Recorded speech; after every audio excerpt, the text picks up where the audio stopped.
Hi everybody, and welcome to How to Succeed at the Jam Session, Part 2. In Part 1, we talked about the types of jam sessions and some basic etiquette and ideas about how to approach a jam session. But in this part, we're going to talk about more specific musical ideas that you can use to really stand out and make an impression at a jam session. First of all, of course, be yourself. Great players are going to sound great in any situation, in any context. So just go and play your best. Also, try not to think too much. Overthinking can cause you to freeze up a little bit on the bandstand, which might make some of the things I'm talking about right now potentially unhelpful because it might make you think a little too much. So what I want you to do is to have a simple plan. A simple plan can let you go in and make a statement and stand out from the crowd. The first and most obvious thing you can do to stand out is to play differently from the other people at the jam session, and in particular than the person who just played before you. So you want to think about changing the dynamics. If the person before you was playing very loud, start soft, or vice versa. Change the rhythmic texture. If there were a lot of eighth notes before you, then try and play more rhythmically or leave more space. Maybe play a string of half notes, something like that. Change the harmonic texture. If you're in a situation where everyone's playing very inside, then maybe play against the harmony. Or if you're in a very free type of session, then maybe play super melodic. You can use gestural playing, a flurry of notes ascending or descending, rapidly repeated notes, playing with the sound. Any of those things can really make you stand out. Also, think about the difference between motivic playing and linear playing. Maybe someone's playing very developed motives, and then you can answer that with some strong lines. Or opposite, if you've heard someone play a lot of eighth note lines, maybe you can play a really strong motive and develop that and stand out that way. Now, while playing differently than other people is an obvious way to go and a good way to go, an even more powerful thing you can do is hook up with the rhythm section. And that really works for any kind of jazz music because it's an interactive music, and so you want to be able to play with the rhythm section rather than playing on top of them. So the very first thing you can do is play a strong rhythmic idea at the beginning of your solo, leave some space, maybe play a couple of strong rhythms, and that really acts as a handshake saying, hey, how you doing? I'm here, I'm about to play, and let's go on this journey together. Let's make some music together. That can be really strong in making you stand out.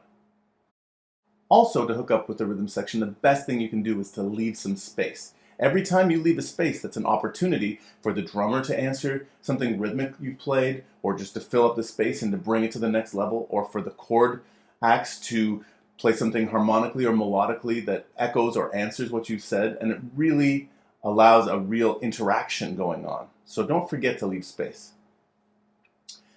Overall, when you're trying to work with the rhythm section, keep your ears open.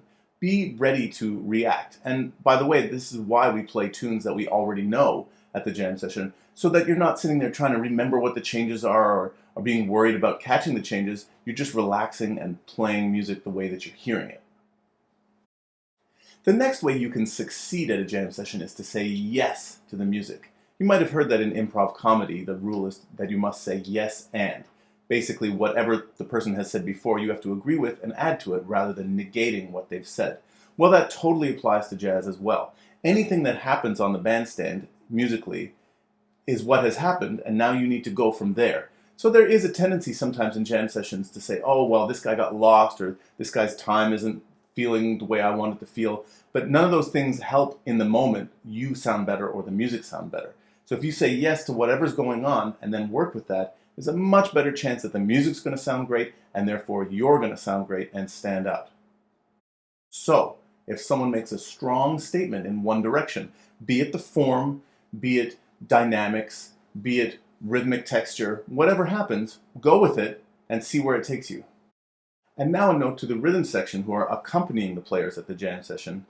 All of these things apply to you equally, especially say yes, of course, because you don't want to have your own agenda. If there's a soloist up there, your job is to say, yes, we're going to go that direction. So you need to be ready for a lot of the things we've already talked about. Be ready for changes in dynamics. Be ready for changes in rhythmic or harmonic texture. Be ready for when they leave space so you can fill it in.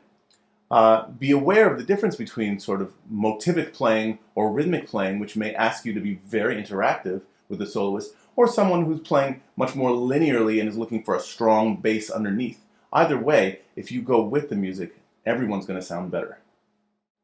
The most important thing I have to say to rhythm section players is don't forget to lay out. Silence is so powerful in this music, and especially textural changes are very, very powerful.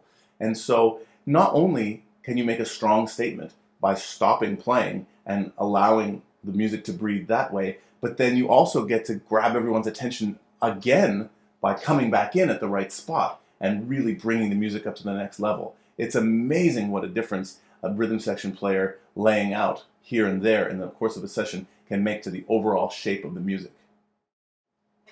Thanks to everyone for watching. I hope you got some good tips on how to succeed at a jam session. If you have any comments or questions or suggestions for further blog posts, please leave them below in the comments, and I'll see you next time.